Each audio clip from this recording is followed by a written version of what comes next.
Olá, gerente de projeto sustentável, inteligente, avançado. Sejam bem-vindos ao nosso curso de ESG PM mais AI, o melhor da plataforma, né, do uso da inteligência artificial aí para a nossa gestão do ESG. Eu sou Eduardo César da Project Max, eu PMO Virtual Sustentável, e aí então nessas aulas abertas, a aula número 2 sobre o plano ESG, o projeto e coleta de dados desta grande plataforma C3AI. Né? Já falamos de quem é a C3AI, são as metas importantes.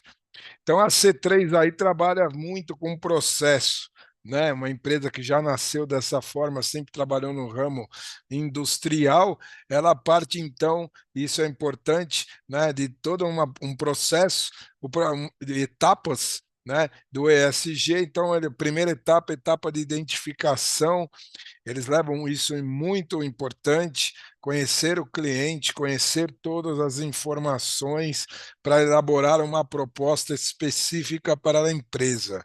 Então, essa identificação do problema, né?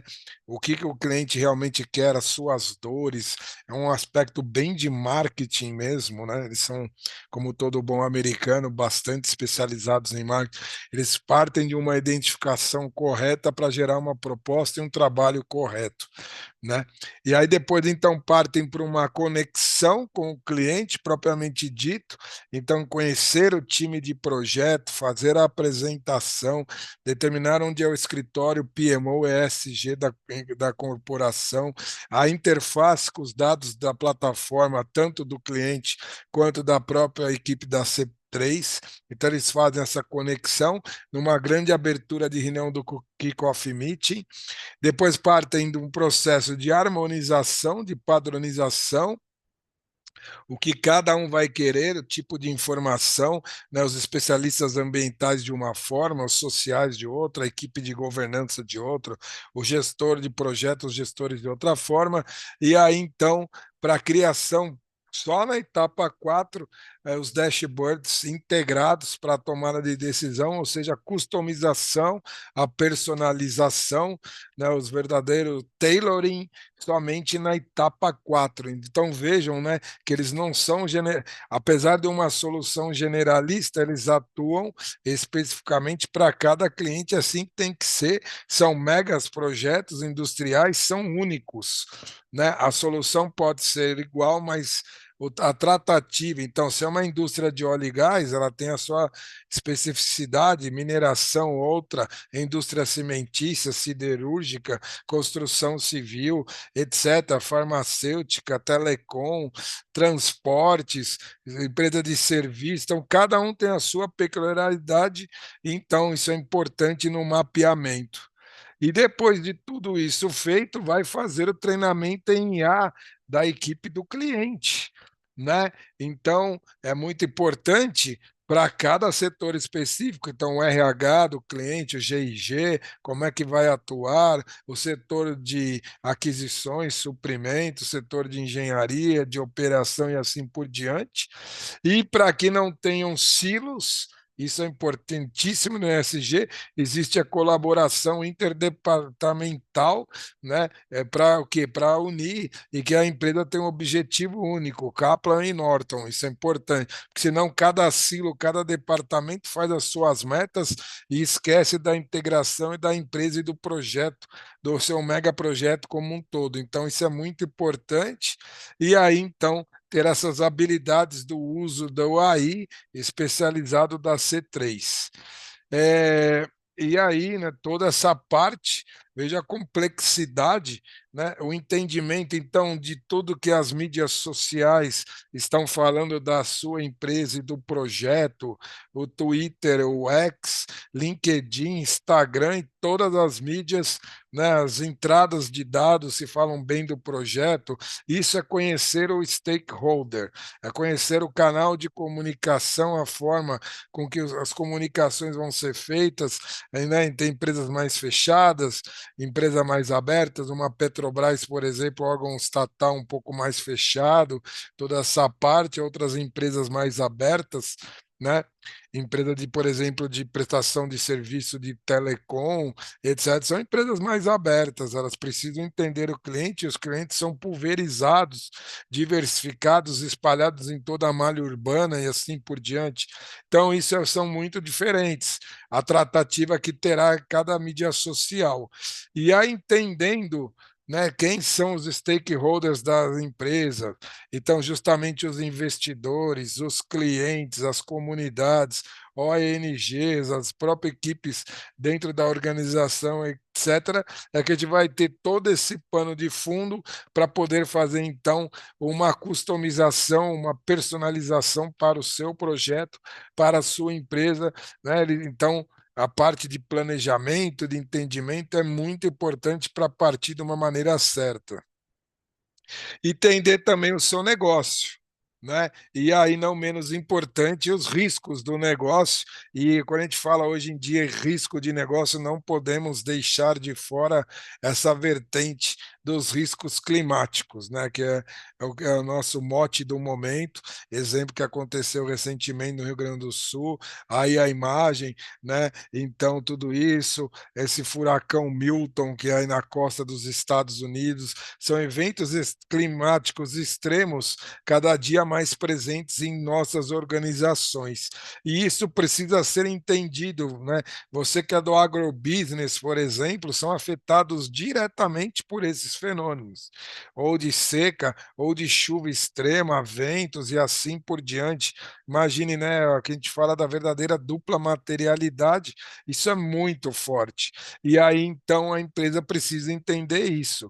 Você que é do setor do óleo e gás, assim, por natureza, né, já tem o risco do negócio inerente, porque são empresas formadoras de gás de efeito estufa, tem toda a característica do crédito de carbono e isso então será muito cobrado, né? Então, como é que está a evolução de tudo isso? Então, a identificação dos riscos empresariais e do negócio e do projeto são muito importantes e fundamentais.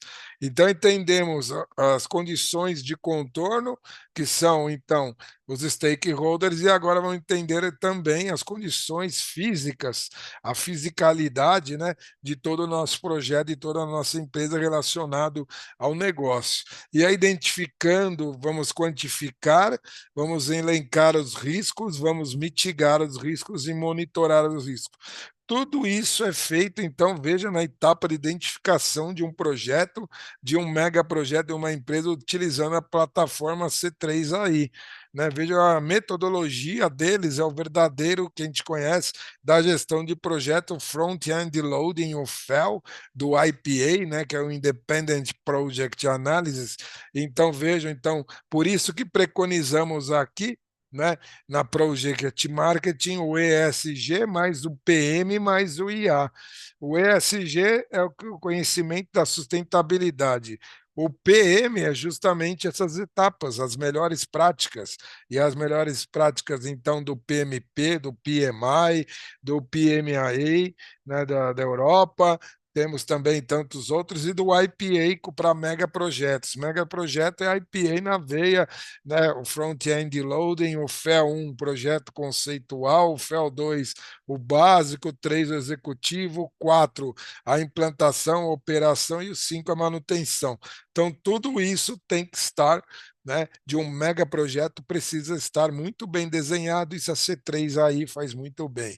Então, otimização e também na cadeia de suprimentos, né, uma vez que os gases efeito estufa são, então, escopo 1, 2 e 3, você precisa entender também quem é o escopo 1 é que a própria empresa gera, isso já conhecemos, é gerenciável, conseguimos determinar, quantificar, qualificar tudo isso, propor, descobrir os riscos e propor medidas, né, mitigatórias, etc., ou até compensatórias, é o escopo 1, é mais fácil. O escopo 2 está relacionado, então, às energias que adquirimos, tanto energia elétrica como as outras formas de energia mecânica, energia na forma de gás, né? Então, do HVAC, então todo, né, o GLP, o GNL que adquirimos tudo é uma forma energética.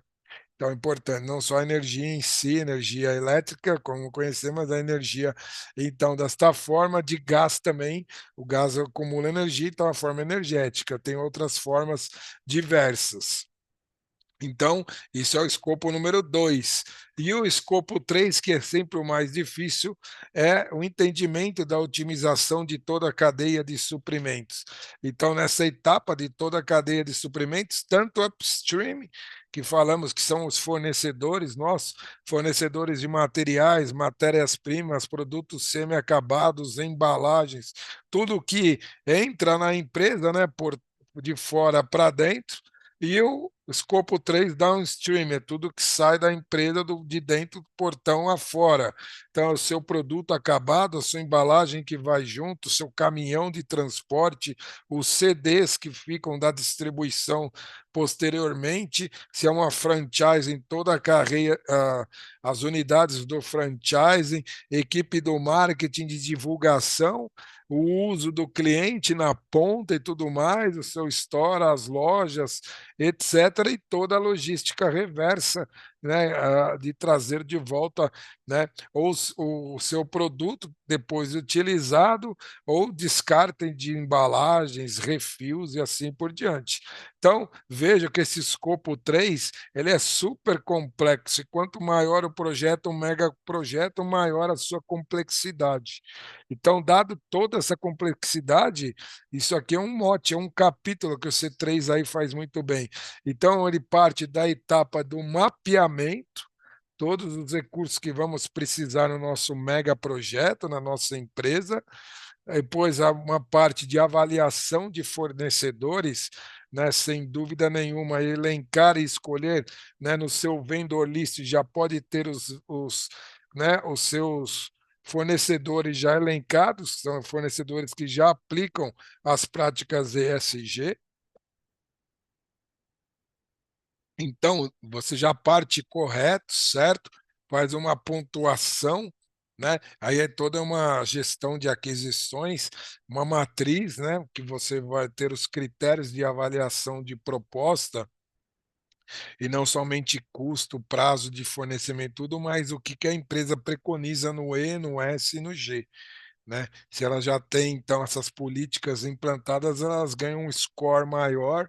Então, não somente mais aquele ponto de vista somente econômico, tem que, né, é o tripartite aí, tanto os aspectos ambientais, sociais e os econômicos, todos eles elencados, por isso que essa matriz precisa ser feita antes da pontuação e da nota de cada fornecedor, e aí, sem dúvida nenhuma, a equipe de especialistas do ESG fazendo análise de desempenho do ESG e aí propor essa parceria comercial. O que que a empresa vai fornecer, como é que ela vai recolher os resíduos e que ela mesma vai gerar, as condições sociais de seus empregados, e aí vai, né, a governança sobre tudo isso e parte lá desde alojamento, canteiro de obras, transporte de pessoal, alimentação, saúde, ou seja, a gestão completa social da equipe, né, de cada fornecedor. Então, isso é importante, tudo isso vai no critério, vai na nota.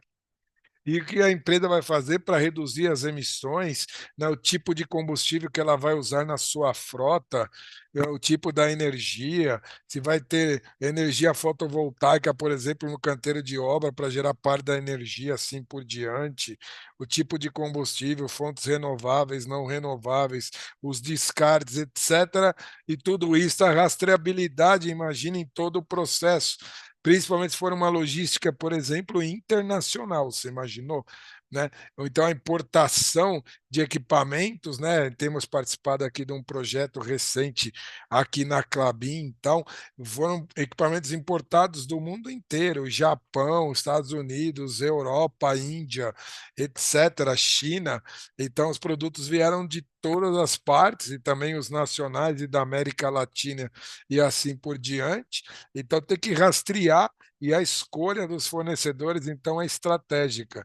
A forma com que serão transportados os containers, se a madeira, né, que acondiciona todos esses equipamentos são do tipo reciclável, estão catalogadas ali no mapa e assim por diante. Então, veja a complexidade. Somente a IA generativa de uma empresa especializada é capaz de ajudar e gerir toda essa massa de dados. E aí, sim, por que que a IA generativa é importante? Quanto maior o projeto, maior é seu grau de importância. Imagine que teria que ter uma equipe imensa para gerir e gerenciar tudo isso, porque onera custos e aí a demora também e a, né, tomada de decisão muitas vezes no feeling, né, que a gente chama de go horse, não tem toda essa massa de dados, né, analíticas para fazer isso. Nada melhor do que então uma plataforma inteligente integrada que o C3 aí pode prover para vocês. E aí, ao longo de toda a cadeia, desenvolvimento, ingredientes, produção, embalagem, distribuição, consumo e pós-consumo. Todo o ciclo de vida tem que estar nesse design circular, na análise de mercado de todos os seus fornecedores, né? Tudo que seu projeto gera, ou como insumo que absorve ou gera, estão, né, é importante. É a inovação dos produtos sustentáveis e o uso de uma plataforma dessa natureza já é um produto sustentável, sem dúvida nenhuma, e inovador.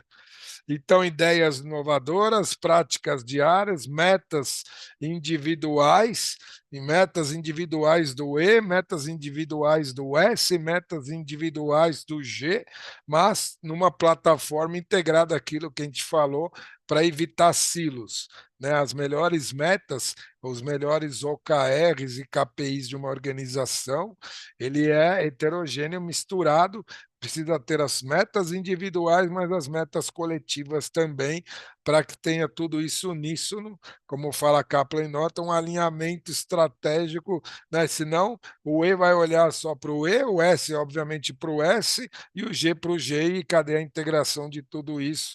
Então, metas individuais, mas performance coletiva também. E tudo isso numa plataforma maravilhosa, cheia de medições. Você pode ser um mega projeto, subdividir, né, o seu programa, vamos chamar assim, ou o seu portfólio em menores projetos, e cada bolinha daquela é um gerenciamento ou de um subproduto, né, a EAP do projeto, um subprograma, uma subcategoria gerenciada, um responsável de cada um, né, tomando isso como cuidado. Então, todos os seus aspectos e na governança, né? Tudo isso muito transparente na plataforma. Isso é governança, saber a origem do dado, quem imputou, quando, o porquê e por que a tomada de decisão. E aí, decisão baseada em dados. Fica bem mais simples de decidir. A gestão de risco integrada de tudo isso. Então, veja a complexidade de um projeto desse. Então, obviamente, então, o storytelling é justamente a história de cada área, o que cada área, né, conta da sua história, e aí guardar tudo isso nas lições aprendidas, tanto das lições aprendidas de projetos anteriores, quanto do próprio projeto. Então, as narrativas impactantes, iniciativas do ESG de cada área, isso é guardado no histórico do projeto. A parte de transparência, só o uso da plataforma em si já é bastante transparente, rastreando os e-mails, os acordos, tudo que ficou combinado, formalizados, né? Isso é na transparência. Isso traz engajamento, porque todo mundo sabe o que está acontecendo em todas, né, de uma maneira geral, em todas as áreas, todos trabalham na mesma forma. Isso traz engajamento, um canal de comunicação, um diálogo e evita as ilhas, como falamos, né? Isso é muito, os silos, né, na empresa e nos projetos, isso é muito importante. Muitos projetos dão errado porque criam silos organizacionais e aí o uso da plataforma vai evitar o silo organizacional e assim por diante. E, finalmente, as métricas, né? Os OKRs, os KPIs, quem não mede não gerencia, Kaplan, Peter Drucker, né, já falava, então precisamos ter as metas, tanto metas individuais quanto metas coletivas, o seu grau de nível, né? Então, as metas semanais para o time de operação, implantação do projeto, as metas ali quinzenais para o time tático gerencial ou mensal, e as metas mensais ou trimestrais para o comitê. Então, se mega projetos, normalmente se cria um comitê, o time de comitê, o gerente geral de cada área de facilities, né, TI, o gerente de meio ambiente, o gerente, né, do GIG, todos eles. Então, o comitê também tendo métricas KPIs, aí o comitê normalmente OKRs, né? E aí, então, tudo isso é importante, vai. Colaboração de cada setor, as ONGs precisam estar no processo. Muitas vezes, né, esquecemos da ONG, principalmente para megas projetos, eles são bastante atuantes. Você que, por exemplo, vai fazer um projeto aí, né, uma plataforma marinha, etc. Imagine, num óleo e gás, as ONGs do Greenpeace, todos têm uma força muito forte, o WWF, o Greenpeace, aqui no Brasil, a Mata SOS Mata Atlântica, todos eles, protetores da Amazônia, e nossa, a quantidade enorme no Pantanal e assim por diante, não esquecer das ONGs. E, obviamente, não e, né, trazer para o projeto os melhores pensadores, a academia, as universidades, as né, empresas de tecnologia, aí no caso brasileiro, o Senai, o Senac, todos eles, né, importantíssimos trazer para o projeto, inclusive até como fonte de capacitação dos recursos humanos. O Brasil, que é tão necessário e dependente de uma qualificação melhor da sua força de trabalho, né, de tanto do chão de fábrica quanto supervisores e assim por diante. Então, trazer a academia, tudo isso para o projeto, e isso tudo numa maneira integrado e o uso do AI, né? Imagine, quanto maior o projeto, o AI é mais importante, né, para a gestão de tudo isso. Imagine o canal de comunicação. A gente sabe de gestão de projeto, a cada duas né, pessoas no projeto, o canal de comunicação é N, que é o número de pessoas, N menos multiplicado por N menos 1 sobre 2. Se tiver aí 20 pessoas no projeto, é 20 vezes 19 dividido por 2. É o número de canal de comunicações e da ordem aí, então, 400, dos 200 canais de comunicação, muito rápido. Então, tomar muito cuidado com tudo isso. E eles são exponenciais. Somente um AI generativo, por exemplo, o C3 AI é capaz, então, de gerenciar, veja aí o exemplo da arvrinha, né, a chegada de informação, tudo no seu centro inteligência da C3 aí espalhando, né, para que cada um utilize o melhor da IA generativa, você vai receber a informação para tomada de decisão. Então, eficiência, precisão, inovação e transformação é tudo no negócio que preconizamos, justamente para não ficarmos desta forma ou tocarmos o projeto Go Horse. Projeto, grande massa de dados, volume de dados, complexidade multidisciplinar, esse mundo VUCA, banner, antifrágil que vivemos, e vamos partir para um mundo mais fácil de análise, com o uso da IA generativa, vai fazer as programações, ela vai trazer então as projeções, né, as simulações que podemos fazer para a tomada de decisão. Se decidirmos isso, que pode acontecer com o programa e com o projeto, se decidir aquilo, fazer projeções, inclusive projeções extrateligentes, externas à empresa. Por exemplo, o aumento de um combustível, uma greve de caminhoneiros, um aumento de mão de obra do salário e assim por diante, um efeito inflacionário, uma guerra externa, o que pode causar na nossa logística internacional. Veja que então é bastante complexo, somente uma plataforma desta magnitude, o C3 aí, é que podemos então trazer tudo isso para um projeto. Ok? Segue aqui muitas perguntas e respostas. Obviamente, um assunto tão complexo, multidisciplinar e gostoso como esse gerou muitas perguntas. Vamos passar a todos. Segue o nosso QR Code. para acompanhamento, uma equipe aí, 3, 4 anos já, né? Com o QR Code, esse grupo somente cresce com palestras, workshops, né, aí compartilhando informações da mídia, palestras, eventos, workshops, summits, tudo mais, né? Nos convide então para palestras na sua companhia. Eu sou Eduardo César da Project Max, seu PMO Virtual Sustentável, e até o nosso próximo encontro sustentável, abrindo para perguntas e respostas.